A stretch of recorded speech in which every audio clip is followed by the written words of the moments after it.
with the Rockets in pursuit of a deal with the Brooklyn Nets. Stephen A., the Sixers' moves lead me to this question. Where should Harden want to play? Is it Brooklyn now or Philly? Listen, that's a great question because Daryl Morey's doing it up right there in Philadelphia. Deserves a lot of credit, but I'm going to go with Brooklyn. I'm going to go with Brooklyn because I want to see James Harden in a situation where he's the hunted. You know, it's one thing, Max, to have expectations where, okay, you know what? We know the Warriors are better, but you got CP3, you got your team. This is y'all shot. Go for it. Even though they're the better team, this is y'all shot. It's another thing entirely where you walk into a LeBron James, D. Wade, Chris Bosh kind of situation where with Kevin Durant and Kyrie Irving, everybody's looking at you and the expectation is the chip or bust.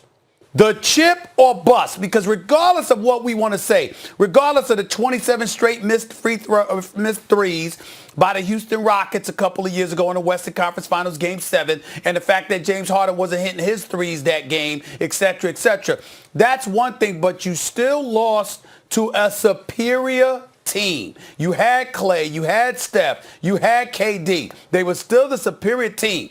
You join KD and Kyrie in Brooklyn, you are officially the hunted, especially in the Eastern Conference. I haven't seen James Harden in that kind of situation. And as good as the Sixers situation is with him and Embiid, if he were to go there, along with Seth Curry, who's a Curry, that means he can shoot the damn ball, okay? And you got Terrence Ferguson there now, and Danny Green there now, stuff like that.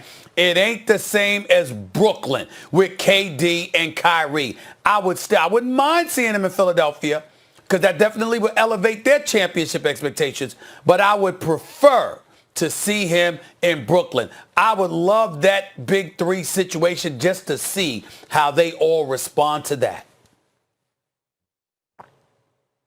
I'd rather see him in Philly. Look, I understand the appeal of Brooklyn, and I don't even think it's just that it's the hunted one. The appeal of Brooklyn is if you win a championship in Brooklyn, USA, you got no idea. People just don't know. Brooklyn rings bells all around the world, and they've been thirsty for a championship in a major sport for 65 years. And New York's been thirsty for a championship at an NBA level.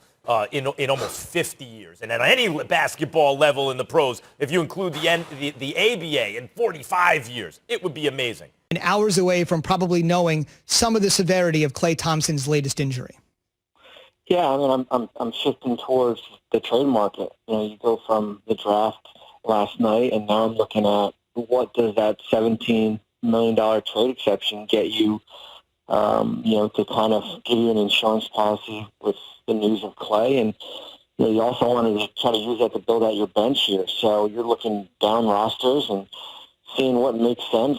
That exception expires on, I believe, on Monday, on the 23rd here. So yeah, it's a shame. You know, I had them as my loser of the night, and it wasn't because of the James Wiseman pick. It was because of they basically set the tone with with the injury to Klay Thompson, and we wait and see, but.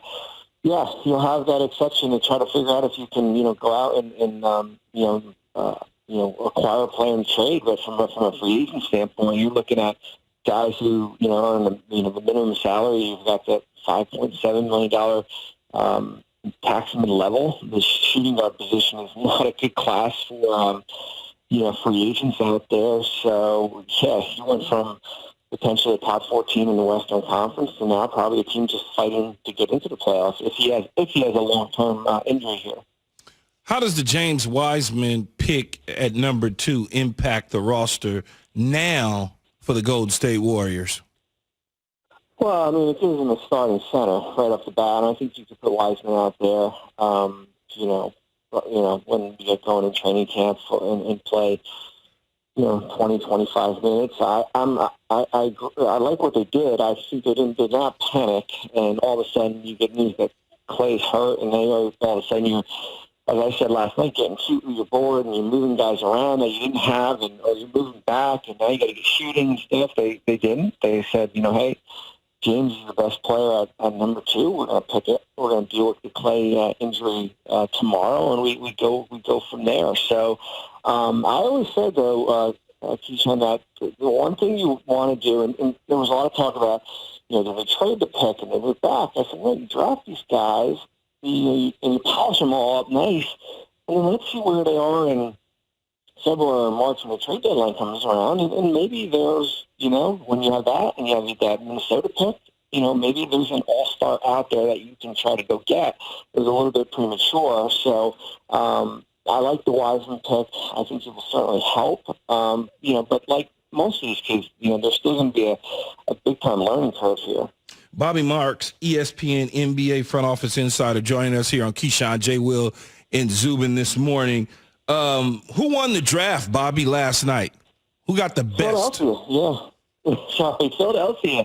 I think they won the draft because once again they showed us that any contract is movable. With the Horford trade that started the night with getting Danny Green and Terrence Ferguson. I liked what they did at 21 with Tyrese Maxey, and then they went out and got Seth Curry, and for they sent Josh Richardson to Dallas and got Seth Curry and Daryl Morey in his first night to the boatload of money, balanced out that roster. We'll see where Simmons is from a health standpoint, but I really like what Philadelphia did. I like what Brooklyn did. I like what the Clippers did, where they kind of sacrificed draft picks, but they want for win-now players. Brooklyn with Lonzo Shamet and with the Clippers with Luke Kennard there. So, now we enter free agency, and we'll see how that plays out. Hey, Bobby, Bart Scott, I love talking to you because you're like a beautiful mind and you play chess, not checkers. I still want to go back to Golden State because last year when they traded D'Angelo Russell for Wiggins, I believe that pick was made so that they can eventually move Wiggins. And that's why, it was a lot of reports saying that maybe they were going to move the pick and maybe end Wiggins. And now they have a wrench in that, of course, with Clay. But, the deal that fell through with Bogdanovich, do we see maybe potentially him being someone that can go and the Golden State Warriors can capitalize on bringing him in and having like a mini big three all over again?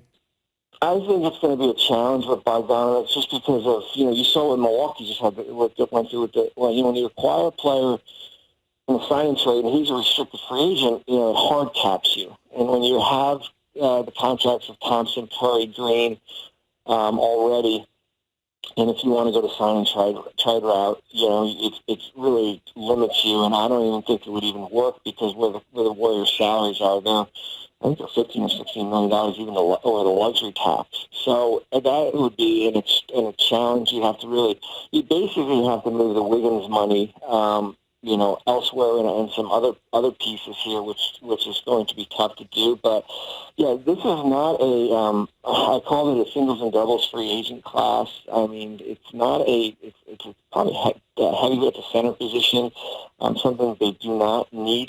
They do have that Minnesota pick, but I don't know if you really in 2021. I don't know if you're there yet that you want to go out and.